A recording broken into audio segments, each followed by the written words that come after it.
The magic നോവലിലേക്ക് സ്വാഗതം. Kamala ഗോവിന്ദൻ്റെ അമ്മയ്ക്കായി part 10. രഘുനന്ദനൻ്റെ മനസ്സ് വല്ലാതെ നൊന്ത് പിടയ്ക്കുകയായിരുന്നു. നമ്മൾ ശരിക്കും അനുഭവിക്കാൻ പോകുന്നേ ഉള്ളമ്മേ. രാജലക്ഷ്മി മിഴിച്ചു നോക്കി. കാരണം ആ തുമ്പിയെ വേണ്ടത് സൂര്യയ്ക്ക് മാത്രമല്ലമ്മേ, സുജിക്കും അവളെ തന്നെ മതി. രഘുനന്ദനൻ നെഞ്ചു വിറയുന്ന വേദനയോടെ പറഞ്ഞു. എൻ്റെ ദൈവങ്ങളെ! രാജലക്ഷ്മിക്ക് തല കറങ്ങി. എനിക്കിനി ജീവിക്കണ്ട, ചത്താ മതി. എല്ലാറ്റിനും കാരണം ഞാനാ. പത്മിനി സങ്കടപ്പെട്ടു. എൻ്റെ കൈപ്പിഴവ് കൊണ്ട് എൻ്റെ കുഞ്ഞുങ്ങൾക്ക് എന്തെങ്കിലും സംഭവിച്ചാൽ പിന്നെ ഈ പത്മിനി ഉണ്ടാവില്ല. ചങ്കു പൊട്ടി ചാകും ഞാൻ. രഘുനന്ദനൻ പത്മിനിയെ ചേർത്ത് പിടിച്ചു. അമ്മേ! മെല്ലെ പൊട്ടി ഇടറിക്കൊണ്ട് അയാൾ പറഞ്ഞു. ആദ്യം ചാകുന്നത് നിങ്ങൾ രണ്ടാളും അല്ലമ്മേ, ഞാനാണ്, ഈ ഞാൻ. അത് പറയുമ്പോൾ രഘുനന്ദനൻ്റെ ഉള്ളും പുറവും ഒരുപോലെ വേദനപ്പെട്ട് വിറയ്ക്കുന്നുണ്ടായിരുന്നു. ആരാമത്തിൽ നിന്നിറങ്ങിയ തുഷാര വീട്ടിലെത്തുമ്പോൾ നടുങ്ങിപ്പോയി. മുറ്റത്തെ ചരലിൽ വീണു കിടക്കുകയാണ് രാധിക. രാവിലെ ഓഫീസിലേക്ക് പോയ അമ്മ എങ്ങനെ ഇപ്പോൾ ഇവിടെ വന്നു? അമ്മേ! പരിഭ്രാന്തിയോടെ തുഷാര ഓടിച്ചെന്ന് രാധികയെ പിടിച്ചു പൊക്കാൻ നോക്കി. കമിഴ്ന്നു കിടന്ന മുഖം തിരിച്ചതും അവൾ ശക്തമായി നടുങ്ങി. രാധികയുടെ മുഖം നിറയെ ചോര, ബോധവുമില്ല. അമ്മേ! പരിഭ്രാന്തിയോടെ അവൾ വീണ്ടും വിളിച്ചു. മുഖത്ത് വെള്ളം ഒഴിച്ചു കഴുകി. എന്നിട്ടും അനക്കമില്ല. അമ്മയുടെ ശരീരം മരവിച്ചിരിക്കുന്നു. അച്ഛനെ വിളിച്ചാലോ? തുഷാര ചുറ്റും നോക്കി. അമ്മയുടെ വാനിറ്റി ബാഗ് മുറ്റത്ത് തന്നെ കിടപ്പുണ്ട്. അവൾ അതെടുത്ത് അതിനുള്ളിൽ നിന്ന് അമ്മയുടെ മൊബൈൽ എടുത്തു. പെട്ടെന്ന് അവൾ ഓർത്തു, അച്ഛൻ പൊൻകുന്നത്ത് നിന്നും ഇവിടെ എത്താൻ കുറഞ്ഞത് അരമണിക്കൂറെങ്കിലും ആവും. അമ്മയുടെ ഈ അവസ്ഥയിൽ ഒരു മിനിറ്റ് പോലും വിലപ്പെട്ടതാണ്. തുഷാര വേഗം എടുത്തത് ആരാമത്തിലെ നമ്പറാണ്. കൃത്യം റിസീവർ അവിടെ എടുത്തത് സൂര്യനും.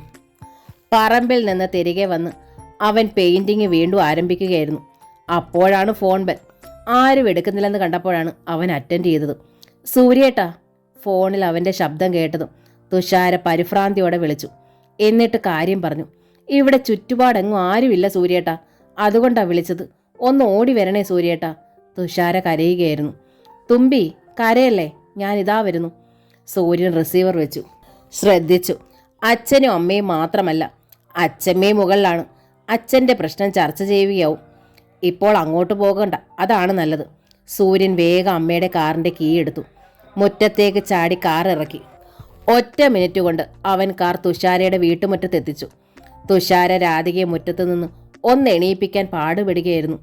തുമ്പി, അമ്മയെ നമുക്ക് ഹോസ്പിറ്റലിൽ എത്തിക്കാം, സൂര്യൻ പറഞ്ഞു. അവൻ തന്നെ രാധികയെ കോരിയെടുത്ത് കാറിൻ്റെ ബാക്ക് സീറ്റിൽ കിടത്തി. കയറിക്കോ തുമ്പി. അവൻ കാർ സ്റ്റാർട്ട് ചെയ്ത് കഴിഞ്ഞു. തുഷാരയും അമ്മയുടെ അടുത്തേക്ക് കയറിയിരുന്നു. കാർ നീങ്ങി. പാലാ ട്രാൻസ്പോർട്ട് സ്റ്റാൻഡിൻ്റെ അപ്പുറത്ത് പുഷ്പം ഹോസ്പിറ്റലിലേക്കാണ് സൂര്യൻ വണ്ടി വിട്ടത്. നേരെ കാഷ്വാലിറ്റിയിലേക്ക്. എന്തു പറ്റി? ഡ്യൂട്ടി ഡോക്ടർ സുനിൽ രാജ് ചോദിച്ചു. ആക്സിഡൻറ്റാ? മുറ്റത്ത് വീണതാണ്. കുറച്ച് സമയം കഴിഞ്ഞാണ് കാണുന്നത്. ബ്ലഡ് കുറേ പോയി, ബോധവുമില്ല, സൂര്യൻ പറഞ്ഞു. ഡോക്ടർ സുനിൽ രാജ് രാധികയെ പരിശോധിച്ചു. പെട്ടെന്ന് ചില ടെസ്റ്റുകളും നടത്തി. മുറിവ് സാരമില്ല, ഡ്രസ്സ് ചെയ്തിട്ടുണ്ട്. ഒടുവിൽ ഡോക്ടർ സുനിൽ രാജ് പറഞ്ഞു, പേഷ്യൻറ്റിന് ശക്തമായ മാനസികമായ എന്തോ ഷോക്ക് ഉണ്ടായിട്ടുണ്ട്. അതാണ് വീഴാനും ബോധം കെടാനും ഒക്കെ കാരണം. എന്താണ് യഥാർത്ഥത്തിൽ സംഭവിച്ചത്? ഡോക്ടർ സുനിൽ രാജ് ഗൗരവത്തിൽ ചോദിച്ചു. സൂര്യൻ തുഷാരയുടെ മുഖത്തേക്ക് നോക്കി. അറിയില്ല ഡോക്ടർ, അമ്മ ഓഫീസിൽ പോയിരിക്കുകയായിരുന്നു, തുഷാര പറഞ്ഞു. ഞാൻ കോളേജിൽ നിന്നും ഇത്തിരി മുൻപ് വരുമ്പോൾ ഈ അവസ്ഥയിൽ മുറ്റത്ത് വീണ് കിടക്കുന്നു അമ്മ, അത്രേ അറിയൂ. അഡ്മിറ്റ് ചെയ്യണോ ഡോക്ടർ? സൂര്യൻ ചോദിച്ചു. വേണ്ട, അതിൻ്റെ ആവശ്യമില്ല. ക്ഷീണം മാറ്റാനൊരു ട്രിപ്പ് ഇട്ടിട്ടുണ്ട്, അത് തീരുമ്പോൾ പോകാം, ഡോക്ടർ പറഞ്ഞു. തൽക്കാലം ഒബ്സർവേഷൻ റൂമിലേക്ക് കടത്താം. ശരി, സൂര്യൻ സമ്മതിച്ചു. രാധികയെ ഒബ്സർവേഷൻ റൂമിലുള്ള ഒരു ബെഡിലേക്ക് മാറ്റി. തുഷാര സൂര്യൻ്റെ മുഖത്തേക്ക് നോക്കി. എന്നിട്ട് മടിച്ചു പറഞ്ഞു, ഇനി സൂര്യേട്ടൻ പൊയ്ക്കോ. ഞാൻ പോകാനോ? താൻ ഒറ്റയ്ക്കല്ലേ ഇവിടെ? സൂര്യൻ പറഞ്ഞു. തൻ്റെ അച്ഛൻ വരട്ടെ, എന്നിട്ട് ഞാൻ പോകാം. അത് അച്ഛന് ഞാൻ ഇതുവരെ വിവരം അറിയിച്ചില്ല, തുഷാര പരങ്ങലോടെ പറഞ്ഞു. ഇതുവരെ അറിയിച്ചില്ലേ? അതെന്താ? സൂര്യൻ അമ്പരന്നു. സൂര്യേട്ടൻ പോയിട്ട് അറിയിക്കാമെന്ന് കരുതി. സൂര്യൻ തുഷാരയുടെ മിഴികളിലേക്ക് നോക്കി. പെട്ടെന്ന് അവൻ ഓർത്തു സുജിത്ത് പറഞ്ഞത്. തുമ്പിയുടെ അച്ഛൻ ഒരു സംശയരോഗിയാണത്രേ. തുമ്പിയും അമ്മയും മറ്റു പുരുഷന്മാരോട് സംസാരിക്കുന്നത് കണ്ടാൽ മതി അയാൾക്ക് ഭ്രാന്തളകുമത്രേ. അപ്പോൾ പിന്നെ തന്നെ വിളിച്ചു വരുത്തി തുമ്പി അമ്മയെ ഹോസ്പിറ്റലിലാക്കി എന്നറിഞ്ഞാലോ? സൂര്യൻ തുഷാരയുടെ മുഖത്തെ സങ്കടവും മിഴികളിലെ നനവും ശ്രദ്ധിച്ചു. എന്നിട്ട് പറഞ്ഞു, ശരി, ഞാൻ പോകാം. അത് പക്ഷേ തുമ്പിയുടെ അമ്മ കണ്ണു തുറന്ന് കണ്ടിട്ടേ ഉള്ളൂ. എന്നിട്ട് അച്ഛനെ അറിയിച്ചാൽ മതി. അയ്യോ സൂര്യേട്ട, അത് തുഷാര വിഷമത്തിലായി. അതു മതി, അതിനു മുമ്പ് ഞാൻ പോകില്ല. ഉറച്ച സ്വരമായിരുന്നു സൂര്യന്. എതിർക്കാനാവാതെ തുഷാരയ്ക്ക് നാവ് താണു. രാധികയുടെ ഇമകൾ മെല്ലെ ചലിച്ചു. ബോധം വീണു. കണ്ണു തുറക്കാൻ ഭാവിക്കുകയാണ്. ആരോ അരികിലിരുന്ന് പറയുന്നത് രാധിക വ്യക്തമായി കേട്ടു. അവൾ ഇമകൾ ചലിപ്പിച്ചു. കൺപോളകൾ അകന്നു തുറന്നു. കൃഷ്ണമണിയിലേക്ക് കാഴ്ച നിറഞ്ഞു. അവൾ കണ്ടു, തൻ്റെ അരികെ ചേർന്ന് തൻ്റെ മുഖത്തേക്കും മിഴികളിലേക്കും ഉത്കണ്ഠയോടെ ഉറ്റുനോക്കിക്കൊണ്ടിരിക്കുന്നു സൂര്യൻ. തൻ്റെ മകൻ, താൻ 10 മാസം ഈ വയറ്റിനുള്ളിൽ ചുമന്ന തൻ്റെ മകൻ, താൻ ആദ്യമായി ഈറ്റുനോ പറഞ്ഞ് പ്രസവിച്ച തൻ്റെ പൊന്നുമകൻ. 23 വർഷമായി തന്നെ രാവും പകലും ഒരുപോലെ പിന്തുടർന്നുകൊണ്ടിരുന്ന പിഞ്ചു കുഞ്ഞിൻ്റെ കരച്ചിൽ രാധികയുടെ ഓർമ്മയിലെത്തി. അമ്മേ! രാധിക കണ്ണു തുറന്നു നോക്കുന്നത് കണ്ടതും സൂര്യൻ ആഹ്ലാദത്തോടെ വിളിച്ചു. അമ്മയെന്ന് തൻ്റെ മകൻ വിളിക്കുന്നു. രാധികയുടെ രക്തം സർവ്വതും മറന്ന് കുതികുത്തി. അവൾ 2 കൈകളും നീട്ടി സൂര്യനെ അവൾ അസാമാന്യ ശക്തിയോടെ വാരിയെടുത്ത് നെഞ്ചിലേക്കിട്ടു. മോനെ, അമ്മയുടെ പൊന്നു മോനെ, എൻ്റെ കുഞ്ഞെ. 23 വർഷം കാത്തുവച്ച സ്നേഹവർഷം. രാധിക അവൻ്റെ നെറ്റിയിലും നെറുകയിലും ഭ്രാന്തമായി ഉമ്മ വെച്ചു. തൊട്ടരികിൽ നിന്നിരുന്ന തുഷാര നടുങ്ങി കണ്ണുമിഴിച്ചു നിന്നു. തീർത്തും അപ്രതീക്ഷിതമായിരുന്നു രാധികയുടെ ആ കെട്ടിപ്പിടുത്തവും ഉമ്മവയ്ക്കലും. സൂര്യന് പക്ഷെ ഒരപാകതയും തോന്നിയില്ല. രക്തത്തെ തിരിച്ചറിയുന്ന ഒരു അലിവും വിധേയത്വവും. പത്മിനിയുടെ മുഖം തന്നെയാണ് രാധികയ്ക്കെന്നും അവന് തോന്നി. അപാകതയും വിമ്മിട്ടവും തോന്നിയത് തുഷാരയ്ക്കാണ്. അമ്മേ, എന്താണിത്? തുഷാര രാധികയുടെ ചുമലിൽ പിടിച്ച് ഒന്ന് ഉലച്ചുകൊണ്ട് ചോദിച്ചു. രാധിക ഞെട്ടി കണ്ണുമിഴിച്ചു. സ്ഥലകാല ബോധം തിരികെ കിട്ടുന്നു. രാധിക കണ്ടു, തൻ്റെ നെഞ്ചിലേക്ക് വീണ് കിടക്കുന്നു സൂര്യൻ. അവൻ്റെ മുഖം തൻ്റെ കൈക്കുടന്നയിലാണ്. 23 വർഷം കാത്തു സൂക്ഷിച്ച സ്നേഹവും വാത്സല്യവും അത്രത്തോളം തന്നെ ഉറവ പൊട്ടി കുതിക്കുകയാണ്. പെറ്റിട്ടപ്പോൾ താൻ തന്നെ നിഷേധിച്ച മുലപ്പാൽ പോലും ഇപ്പോൾ അവൻ്റെ സ്പർശനത്തിൽ ചുരന്നിരിക്കുന്നത് അവൾ അറിഞ്ഞു. മകനെ! ആർത്തിയോടെ അങ്ങനെ വിളിച്ച് ഒരു കുഞ്ഞിനെ എന്നവണ്ണം നെഞ്ചിൽ ചേർത്താൻ ഇങ്ങനെ പിടിക്കാനും ഉള്ളു കുതികുത്തി. എന്നിട്ടും രാധിക പിടിവിട്ടു. സൂര്യൻ നിവർന്നിരുന്നു. തുഷാര ആശങ്കയോടെ അവൻ്റെ മുഖത്തേക്ക് നോക്കി. നനുത്തു നിഷ്കളങ്കതയാർന്ന ചിരി മാത്രം, ഒട്ടും ദേഷ്യമില്ല. തുഷാര അമ്മയെ ശ്രദ്ധിച്ചു. അമ്മയുടെ ഇരുമിഴികളും നിറഞ്ഞു കവിഞ്ഞ് ചെന്നിയിലൂടെ താഴേക്ക് ഒഴുകുന്നു. എന്താ അമ്മ ഇങ്ങനെ കരയുന്നേ? തുഷാര രാധികയുടെ അരികിലിരുന്നു. സൂര്യേട്ടനെ പൊന്നു മോനെ, കുഞ്ഞേന്നൊക്കെ വിളിച്ചിട്ടാ അമ്മ കെട്ടിപ്പിടിച്ചതും ഉമ്മ വച്ചതും. അമ്മയ്ക്കിത് എന്തു പറ്റി? മകളുടെ ഉത്കണ്ഠ രാധികയ്ക്ക് മനസ്സിലായി. രാധിക അവളെ തുറിച്ചു നോക്കിയതേ ഉള്ളൂ. അമ്മ എന്താ ഇങ്ങനെ നോക്കുന്നേ? തുഷാരയ്ക്ക് ഭയമായി. അമ്മ എന്തിനാ ഓഫീസിൽ നിന്ന് പോന്നത്? അമ്മ എങ്ങനെ മുറ്റത്ത് വീണത്? അവൾ വീണ്ടും വീണ്ടും ചോദിച്ചു. അത് വല്ലാത്തൊരു തലവേദന. കുറച്ചു നേരം കിടക്കാനാ ഓഫീസിൽ നിന്ന് പോന്നത്. മുറ്റത്ത് വന്നതേ ഓർമ്മയുള്ളൂ, രാധിക പറഞ്ഞു. സൂര്യൻ എഴുന്നേറ്റു. നനുത്ത ചിരിയോടെ അവൻ തുഷാരയെ നോക്കി. തുമ്പിക്കുട്ടിയുടെ അമ്മ കണ്ണു തുറന്നല്ലോ. ഞാൻ ഇനി നിൽക്കാൻ. തുമ്പിക്ക് അച്ഛനെ വിവരം അറിയിക്കണ്ടേ? അവൻ ചോദിച്ചു. വേണമെന്നവൾ തലയാട്ടി. നീ പോകല്ലേടാ മോനെ, ഞാൻ തുമ്പിയുടെ അമ്മ മാത്രമല്ലടാ, നിന്റെ അമ്മയാണ്. അമ്മയുടെ അടുത്ത് ഇത്തിരി നേരം കൂടി ഇരിക്കടാ മോനെ. അങ്ങനെ പറയാനും അവനെ പിടിച്ചിരുത്താനും തോന്നി രാധികയ്ക്ക്. പക്ഷെ പറഞ്ഞില്ല. തൻ്റെ ആ ഒറ്റ വാക്ക് മതി ഒറ്റ നടുക്കത്തിന്.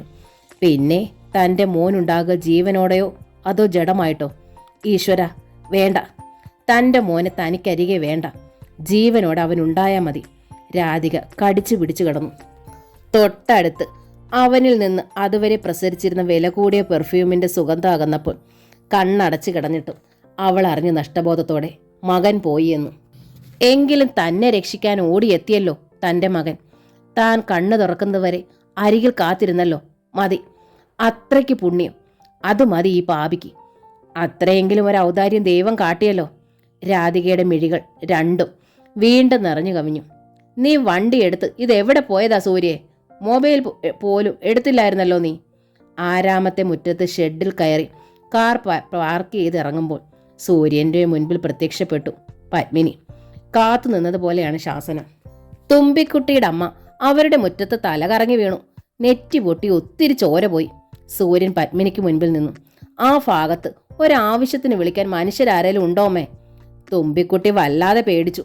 അവൾ എന്നെ വിളിച്ചു വിവരം പറഞ്ഞു. അതാ കാറും കൊണ്ട് ഞാൻ വേഗം പോയത്, സൂര്യൻ വിശദീകരിച്ചു. നിനക്കൊന്ന് പറഞ്ഞിട്ട് പോകാമായിരുന്നില്ലേ എന്നാ ചോദിക്കുന്നേ? പത്മിനി ഒട്ടും തണുത്തില്ല. അമ്മ ചൂടിലാണെന്ന് സൂര്യന് മനസ്സിലായി. ആ ചൂട് കുറയ്ക്കാനായി അവൻ പത്മിനിയുടെ തോളത്ത് പിടിച്ചു കൊഞ്ചി. പറയാതെ പോയത് കൊണ്ടല്ലേ അമ്മേ ഞാൻ ഓടി ഇങ്ങ് പോന്നത്. എനിക്കറിയില്ലേ എന്നെ കാണാണ്ട് എൻ്റെ അമ്മ പേടിക്കുമെന്ന്. സൂര്യൻ്റെ വിദ്യ ഫലിച്ചു. പത്മിനിയുടെ മുഖത്തെ കനം തെല്ലു കുറഞ്ഞു. കേട്ടോ അമ്മേ, സൂര്യൻ തുടർന്നു. ആ തുമ്പിക്കുട്ടിയുടെ അമ്മയുണ്ടല്ലോ, ബോധം വീണ് എന്നെ കണ്ട പാടെ പൊന്നു മോനെയെന്ന് വിളിച്ച് എന്നെ അങ്ങ് കെട്ടിപ്പിടിച്ചു. പിന്നെ കരഞ്ഞുകൊണ്ട് എന്നെ ഉമ്മ വെച്ചു. ഞാൻ കാറുമായി ഓടിച്ചെന്ന് രക്ഷിച്ചതിൻ്റെ സന്തോഷം അമ്മേ ആ അമ്മയ്ക്ക്. പത്മിനി സ്തബ്ധയായി നിന്നുപോയി. രാധിക സൂര്യനെ കെട്ടിപ്പിടിച്ചെന്നു. പൊന്നു മോനെയെന്ന് വിളിച്ച് ഉമ്മ വെച്ചെന്നു. പത്മിനി ധൃതിയിൽ ഹാളിലേക്ക് കയറി ചെന്നു. ഹാളിൽ നിൽക്കുന്നുണ്ടായിരുന്നു രഘുനന്ദനും രാജലക്ഷ്മിയും. പുറത്തെ സംഭാഷണം കേട്ടുകൊണ്ട് തന്നെ പത്മിനി അവർക്ക് മുമ്പിൽ നിന്നു. എന്നിട്ട് അടക്കിയ ക്ഷോഭത്തോടെ ചോദിച്ചു, കേട്ടല്ലോ രണ്ടാളും? അവള് മോനെയെന്ന് വിളിച്ച് കെട്ടിപ്പിടിച്ചെന്ന്, കരഞ്ഞോണ്ട് ഉമ്മ വെച്ചെന്ന്. തൃപ്തിയായല്ലോ രണ്ടാൾക്കും? പത്മിനി കിതപ്പോടെ തുടർന്നു. ഇനി വലിയ താമസം ഉണ്ടാവില്ല. അവകാശം പറഞ്ഞ് മകനെ അവൾ അങ്ങ് പിടിച്ചെടുക്കും. നോക്ക്, അങ്ങനെ എങ്ങാണ് സംഭവിച്ച തീർച്ച റബ്ബർ പാൽ ഉറയ്ക്കാൻ കൊണ്ടുവന്ന് വെച്ചിട്ടില്ലേ ആസിഡ്, അതെടുത്ത് ഞാൻ എൻ്റെ തല വഴി കമഴ്ത്തു. നോക്കിക്കോ. രാജലക്ഷ്മി സ്തംഭിച്ചു നിന്നു. ഒരു വാക്കുപോലും മറുപടി പറഞ്ഞ് സാന്ത്വനിപ്പിക്കാൻ കഴിഞ്ഞില്ല രഘുനന്ദനനും. തുഷാര ഫോണിൽ വിളിച്ചു വിവരം പറഞ്ഞതും ഒറ്റപ്പാച്ചിലായിരുന്നു കൃഷ്ണനുണ്ണി. അത്യന്തം പരിഭ്രാന്തിയോടെ കിതപ്പോടെ അയാൾ ഒബ്സർവേഷൻ റൂമിലേക്ക് ഓടിക്കിതച്ചു വന്നു. രാധികയ്ക്ക് അപ്പോഴും ട്രിപ്പ് തീർന്നിരുന്നില്ല. ആ കിടപ്പും നെറ്റിയുടെ മുകളിലായി വലതുഭാഗത്ത് മുറിവ് ഡ്രസ്സ് ചെയ്തതിൻ്റെ തല ചുറ്റിയുള്ള കെട്ടും കൂടി കണ്ടപ്പോൾ കൃഷ്ണനുണ്ണി കൂടുതൽ ഭയന്നു. എങ്ങനെയാ രാധേ നീ വീണത്? അയാൾ അവളുടെ ബെഡിനോട് ചേർന്നിരുന്നു. ചോരയുടെ ചോപ്പ് പറ്റിയിരുന്ന അവളുടെ മുഖത്തും നെറ്റിയിലെ മുറിവിന്മേലും ആർദ്രമായ അയാൾ തലോടി. മകളോട് പറഞ്ഞ കഥ രാധിക കൃഷ്ണനുണ്ണിയോടും പറഞ്ഞു. തലവേദന കടുത്തപ്പോൾ നിനക്കെന്നെ വിളിക്കായിരുന്നില്ലേ? ഞാൻ വന്ന് കൊണ്ടുപോരുമായിരുന്നല്ലോ. തനിയെ പോന്നിട്ട് കണ്ടില്ലേ വീണത്? മോൾ അപ്പോൾ വന്നില്ലായിരുന്നെങ്കിലോ? അയാളുടെ നെഞ്ചിൽ തെങ്ങിയ വേദന അത്രയും മുഖത്തും പ്രതിഫലിച്ചു. സാരമില്ല ഉണ്ണിയേട്ടാ, എനിക്ക് കാര്യമായി ഒന്നും പറ്റിയില്ലല്ലോ. രാധിക അയാളുടെ കൈത്തലത്തിൽ പിടിച്ച് മെല്ലെ അമർത്തി സാന്ത്വനം പോലെ. കൃഷ്ണനുണ്ണിയുടെ മുഖം എന്നിട്ടും തെളിഞ്ഞില്ല. തുഷാർ അമ്പരപ്പോടെ അത് ശ്രദ്ധിക്കുകയായിരുന്നു.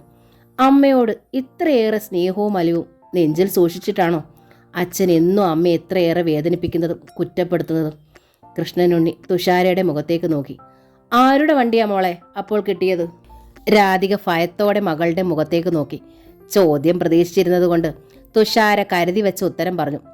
ആരാണെന്ന് അറിയില്ല അച്ഛാ, വഴിയിലൂടെ പോവുകയായിരുന്നു. ഞാൻ മുറ്റത്ത് നിന്നപ്പോഴാ അമ്മയെ പിടിച്ചെണീപ്പിച്ചത്. ചോര കണ്ടപ്പോൾ വണ്ടി നിർത്തിയതാ. ഇവിടെ കൊണ്ടാക്കിയിട്ട് അപ്പോഴേ പോയി. ചെറുപ്പക്കാരനോ പ്രായമുള്ള ആളോ? അത് ചെറുപ്പക്കാരനാണച്ചാ, തുഷാര വിങ്ങി. പക്ഷേ ഞാൻ ആദ്യമായിട്ട് കാണുക. അല്ല, ഇനി കണ്ടാലൊരു നന്ദി പറയായിരുന്നു, കൃഷ്ണനുണ്ണി പറഞ്ഞു. തുഷാര മറുപടി പറഞ്ഞില്ല. കൃഷ്ണനുണ്ണി ഡോക്ടർ സുനിൽരാജിനെ കണ്ട് ഡിസ്ചാർജ് എഴുതി വാങ്ങി വീട്ടിലേക്ക് പോന്നു. വീട്ടിലെത്തിയ പാടെ രാധിക അനങ്ങാൻ പോലും കൃഷ്ണനുണ്ണി സമ്മതിച്ചില്ല. നീ ഇവിടെ കിടന്നോ രാധേ, തലയനക്കണ്ട, മുറിവ് പഴുത്താലോ. കൊച്ചു കുഞ്ഞിനെ എന്നവണ്ണം അയാൾ തന്നെ രാധികയെ ബെഡിൽ കിടത്തി. തല ഒട്ടും അനക്കല്ലേ, അയാൾ സ്നേഹത്തോടെ ശാസിച്ചിട്ട് തുഷാരയോടൊപ്പം അയാളും അടുക്കളയിലേക്ക് കയറി. കഞ്ഞിയും കറിയും ഉണ്ടാക്കാൻ മകളെ സഹായിച്ചു. കഞ്ഞി പാകമായപ്പോൾ കൃഷ്ണനുണ്ണി തന്നെ ഒരു പ്ലേറ്റിലേക്ക് കുറച്ച് വിളമ്പി ഒരു സ്പൂണും ഇട്ടു. അതുമായി റൂമിലേക്ക് വന്നപ്പോൾ രാധിക അമ്പരന്നു. എനിക്ക് ഇത്രയ്ക്കൊന്നും ഇല്ല ഉണ്ണിയേട്ടാ, ഞാൻ ഊണുമുറിയിലേക്ക് വരായിരുന്നല്ലോ, അവൾ പറഞ്ഞു. വേണ്ട, എണീറ്റ് നടന്ന് തല അനക്കണ്ടാന്ന് ഞാൻ പറഞ്ഞില്ലേ, ഞാൻ കോരി തന്നോളാം, കൃഷ്ണനുണ്ണി പറഞ്ഞു. എന്നിട്ട് അവളോട് ചേർന്നിരുന്നു. നിർബന്ധിച്ച് കഞ്ഞി കോരി കൊടുക്കുക തന്നെ ചെയ്തു. ഓരോ തവണ കഞ്ഞി ഇറക്കുമ്പോഴും രാധികയുടെ മിഴികൾ നിറഞ്ഞു തുളുമ്പി. ഉണ്ണിയേട്ടൻ്റെ ഇത്രയേറെ വളർന്ന രോഗാവസ്ഥയിലും തന്നോടുള്ള സ്നേഹം നിറഞ്ഞു തുളുമ്പുക തന്നെയുണ്ട്. ആ അറിവ് അവളെ വല്ലാതെ തരളിതയാക്കി. ഈ സ്നേഹം മതി തനിക്കുള്ള രക്ഷാകവചമായിട്ട്. പിറ്റേന്ന് പുലർച്ചെ നെറ്റിയിലെ വേദനയ്ക്ക് കുറവുണ്ട്. പക്ഷേ ദേഹം അപ്പാടെ തളർന്നിരിക്കുന്നതെന്ന് തോന്നി രാധയ്ക്ക്. വല്ലാതെ മുറിവേറ്റിരിക്കുന്നതും തളർച്ച ബാധിച്ചിരിക്കുന്നതും ശരീരത്തിനല്ല, മനസ്സിനാണ്. തൻ്റെ മകൻ, അവർ തമ്മിലുള്ള അരുതാത്ത ബന്ധം. ആ ബന്ധം എങ്ങനെ വെട്ടിമുറിക്കും? രാധയ്ക്ക് ഒരു മാർഗവും മുമ്പിൽ തെളിഞ്ഞില്ല. തുഷാര ഒരുങ്ങി കോളേജിലേക്ക് പോയതോടെ രാധികയ്ക്ക് കൂടുതൽ ഭയമായി. കോളേജിൽ സുജിത്തുണ്ട്, അവൻ എന്തു പുകിലാണാവോ ഒപ്പിക്കുക? രാധികയുടെ കിടപ്പും പരവശതയും കൃഷ്ണനുണ്ണിയിലും വിഷമമുണ്ടാക്കി. ബ്ലഡ് ഒരുപാട് പോയതിൻ്റെ ക്ഷീണമായിരിക്കും രാധെ, അയാൾ പറഞ്ഞു. ഞാൻ ചെറുപുഷ്പം ഹോസ്പിറ്റലിൽ വരെ ഒന്നുപോയി. ഡോക്ടർ സുനിൽരാജിനെ കാണാം. ബ്ലഡ് ഉണ്ടാകാനുള്ള ഒരു ടോണിക്ക് കുറച്ച് എഴുതി വാങ്ങിക്കാം. ക്ഷീണം പോകാൻ അതാണ് നല്ലത്. രാധിക പോകണമെന്നോ വേണ്ടെന്നോ പറഞ്ഞില്ല. കൃഷ്ണനുണ്ണി പുറത്തേക്കിറങ്ങി ബൈക്ക് സ്റ്റാർട്ടാക്കി. രാധിക അതേപടി കിടന്നു. അവളുടെ മുമ്പിൽ കണ്ണീരോടെ 2 മുഖങ്ങൾ നിന്നു. അപ്പോഴും തൻ്റെ മകൾ തുമ്പി, തൻ്റെ മകൻ സൂര്യൻ. അപ്പോഴാണ് വാതുക്കൽ ഒരനക്കം. രാധിക ശക്തമായൊരു നടുക്കത്തോടെ കണ്ടു. പടുതിരി കത്തി കെട്ടതുപോലെ നിൽക്കുന്നു പത്മിനി. സൂര്യൻ്റെ അമ്മ, രഘുനന്ദനൻ്റെ ഭാര്യ. രാധികയുടെ തളർച്ച നുള്ളി എറിഞ്ഞതുപോലെ പോയി. അവൾ തട്ടി ഉണർത്തിയതുപോലെ ചാടി എഴുന്നേറ്റു.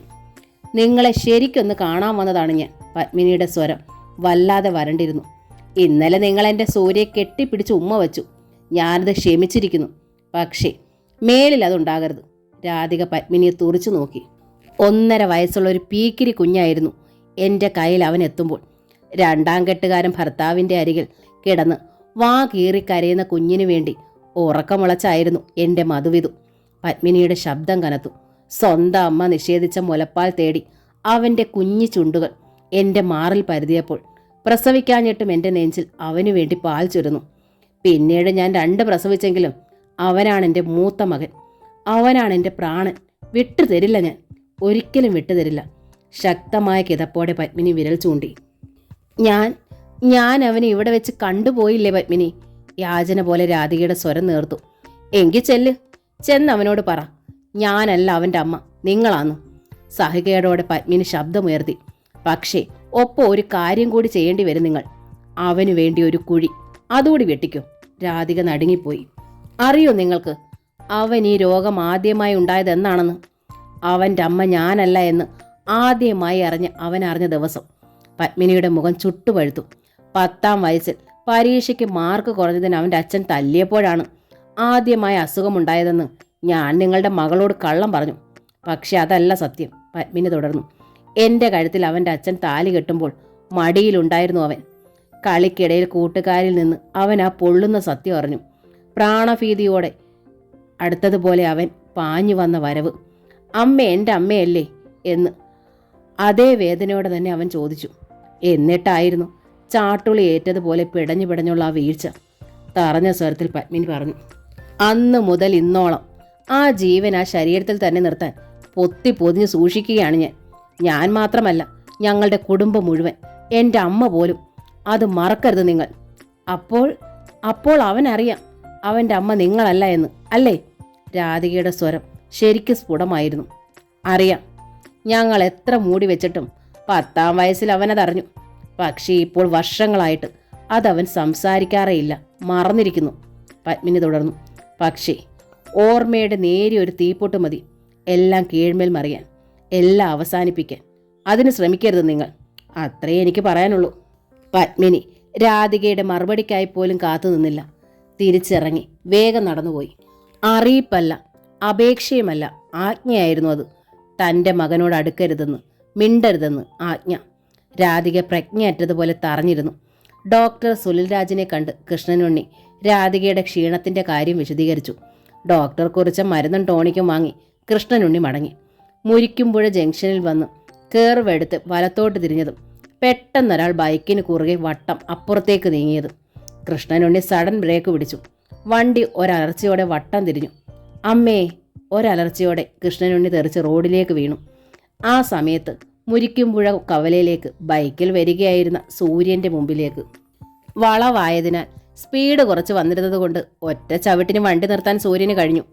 വണ്ടി നിർത്തിയിട്ട് അവൻ നോക്കി. വളവിനരികിൽ മറഞ്ഞു കിടക്കുന്നൊരു ബൈക്ക്. ബൈക്കിനപ്പുറത്ത് പൊട്ടിച്ചിതറിയ മരുന്നുകുപ്പി. അതിനും അപ്പുറത്ത് വീണ് കിടക്കുന്ന ആളെ സൂര്യൻ ഒറ്റ കാഴ്ചയിൽ തന്നെ തിരിച്ചറിഞ്ഞു. തുമ്പിക്കുട്ടിയുടെ അച്ഛൻ. നേർക്ക് നേരെ പരിചയമില്ലെങ്കിലും സൂര്യൻ ഇതിനോടകം കൃഷ്ണനുണ്ണിയെ ശരിക്കും മനസ്സിലാക്കി കഴിഞ്ഞിരുന്നു. അവൻ വേഗം ബൈക്കിൽ നിന്നിറങ്ങി. അത് സ്റ്റാൻഡിൽ വലിച്ചു വെക്കുമ്പോഴേക്കും മുരിക്കുമ്പുഴ ജംഗ്ഷനിൽ അവിടായി നിന്നിരുന്നവർ അങ്ങോട്ടേക്ക് ഓടി വന്നു കഴിഞ്ഞിരുന്നു. അവർ കൃഷ്ണനുണ്ണിയെ റോഡിൽ നിന്ന് പിടിച്ചുപൊക്കി. ചെന്നിയിലൂടെ കട്ട ചോര ഒഴുകുന്നുണ്ടല്ലോ, തലയ്ക്ക് നല്ല പരിക്കേറ്റിട്ടുണ്ടാവും, ഒരാൾ പറഞ്ഞു. സൂര്യനും അത് ശ്രദ്ധിച്ചു. ചെന്നിയിലൂടെ മാത്രമല്ല, നെറ്റിയിലേക്കും ചോര കിനിഞ്ഞിറങ്ങുന്നു. ആൾ ബോധം കെട്ടിട്ടില്ല, പക്ഷെ പേടി കിട്ടിയതുപോലെ അനക്കമറ്റും മിഴിച്ചു നോക്കുന്നു. ശരീരത്തിന് നിൽക്കാൻ കെൽപ്പുണ്ടായില്ല. ചോര വല്ലാതെ പോകുന്നുണ്ടല്ലോ, അത് അപകടമാണ്. സൂര്യൻ വേഗം എതിരെ തുറന്നിരുന്ന ജൗളിക്കടയിലേക്ക് ഓടിക്കയറി ഒരു തോർത്ത് മുറിച്ചു വാങ്ങി. അതുമായി വന്ന് കൃഷ്ണനുണ്ണിയുടെ തലയിൽ മുറിവ് ഭാഗത്ത് മുറുകെ ചുറ്റിക്കെട്ടി. അപ്പോഴേക്കും ഒരു ഓട്ടോ സേവന സന്നദ്ധമായി ജംഗ്ഷനിൽ നിന്നും അങ്ങോട്ടെത്തി. കൃഷ്ണനുണ്ണി അതിലേക്ക് കയറ്റി. ഒപ്പം സൂര്യനും കയറി. ചെറുപുഷ്പത്തിലേക്ക് വിട്ടോ, സൂര്യൻ പറഞ്ഞു. ഓട്ടോറിക്ഷ ചെറുപുഷ്പം ഹോസ്പിറ്റലിൻ്റെ കാഷ്വാലിറ്റിക്ക് മുൻപിലെത്തി. ഭാഗ്യത്തിന് ഡോക്ടർ സുനിൽരാജ് കാഷ്വാലിറ്റിയിൽ തന്നെ ഉണ്ടായിരുന്നു. ഇയാൾ വൈഫിനുള്ള മരുന്നും വാങ്ങി ഇപ്പോൾ ഇവിടെ നിന്ന് പോയതല്ലേ ഉള്ളൂ, എന്തു പറ്റി? ഡോക്ടർ കൃഷ്ണനുണ്ണിയെ കണ്ടപാടെ ചോദിച്ചു. ആക്സിഡൻ്റ് ആയതാണ് സാർ, സൂര്യൻ പറഞ്ഞു. കൃഷ്ണനുണ്ണിയെ എമർജൻസി ട്രീറ്റ്മെൻറ്റിനും പരിശോധനയ്ക്കുമായി അകത്തേക്ക് മാറ്റി. 1 മണിക്കൂർ കൂടി കഴിഞ്ഞു. ഡോക്ടർ സുനിൽരാജ് സൂര്യനെ അകത്തേക്ക് വിളിപ്പിക്കുമ്പോൾ, ആളിന് എങ്ങനെയുണ്ട് ഡോക്ടർ, സാരമായി വല്ലതും? സൂര്യൻ ഉത്കണ്ഠയോടെ ചോദിച്ചു. അയാൾക്ക് ഭാഗ്യമുണ്ട്, അതുകൊണ്ട് സ്കള്ളിന് പൊട്ടലൊന്നുമില്ല. മുറിവ് തലയോട്ടിക്ക് പുറമെയാണ്. 8 സ്റ്റിച്ചുണ്ട്, ഡോക്ടർ തുടർന്നു. പക്ഷേ സ്കാനിങ്ങിൽ സ്കൾ ആളെ ഒന്ന് ഇളകിയതായി കാണുന്നുണ്ട്. ഒരാഴ്ചയെങ്കിലും ബെഡ് റെസ്റ്റ് ശരിക്കും വേണം. അപ്പോൾ വീട്ടിലേക്ക് പോകാം അല്ലേ? പോകാം, ഒരു 2 മണിക്കൂർ കൂടി കഴിഞ്ഞോട്ടെ. ആളിപ്പോൾ സെഡേഷനിലാണ്, ഉണർന്നോട്ടെ. ഒരു ഇഞ്ചക്ഷൻ കൂടെയുണ്ട്. പോകുമ്പോൾ ഒരാഴ്ചത്തേക്കുള്ള മരുന്നും തരാം. ശരി ഡോക്ടർ. ആകട്ടെ, അയാളുടെ വൈഫിനെ ഇവരെ അറിയിച്ചില്ലേ? ഡോക്ടറോട് സംസാരിച്ചിട്ട് അറിയിക്കാമെന്ന് കരുതി. വെറുതെ പരിഭ്രമിക്കണ്ടല്ലോ. ശരി, അയാൾ ഉണരുമ്പോൾ ഞാൻ വിളിക്കാം. ഡോക്ടർ എഴുന്നേറ്റു. സൂര്യനും പെട്ടെന്ന് ഓർത്തതുപോലെ പോക്കറ്റിൽ നിന്നും ഒരു മൊബൈൽ എടുത്തിട്ട് ഡോക്ടർ സൂര്യന് നേർക്ക് നീട്ടി. അയാളുടേതാണ്, പോക്കറ്റിൽ കിടന്നു. സൂര്യൻ അതും വാങ്ങിക്കൊണ്ട് പുറത്തേക്ക് നീങ്ങി. കാഷ്വാലിറ്റിക്ക് വെളിയിൽ കാത്തിരുന്നു. കൃഷ്ണനുണ്ണി ഉണരാൻ വേണ്ടി അല്പം കഴിഞ്ഞതും മൊബൈലിൽ ബെൽ ട്യൂൺ കേട്ടു. സൂര്യൻ അത് എടുത്തു നോക്കി. Wife calling. തുമ്പിക്കുട്ടിയുടെ അമ്മ വിളിക്കുകയാണ്. മരുന്ന് വാങ്ങാൻ പോയ ആളിനെ സമയം കഴിഞ്ഞിട്ടും കാണാഞ്ഞിട്ടുള്ള വിളിയാണ്. അറ്റൻഡ് ചെയ്യണോ? സൂര്യൻ ആ സെറ്റ് ഓഫാക്കി വെച്ചു. ഏകദേശം 2 മണിക്കൂറായപ്പോൾ ഡോക്ടർ സുനിൽരാജ് സൂര്യനെ വിളിപ്പിച്ചു. അയാൾ ഉണരാറായിട്ടുണ്ട്, ചെന്നോളൂ. ശരി ഡോക്ടർ.